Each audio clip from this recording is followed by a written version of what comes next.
नमस्कार। आपण माने समस्ते आज अत्यंत उत्सुक अनुभव करुथिबे। ठीक अछि।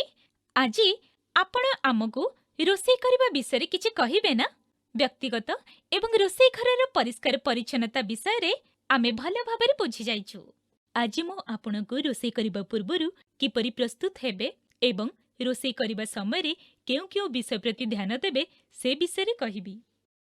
देखंतु सुधा यह सुनिश्चित करुछंती कि चाउଳ सफा अछि।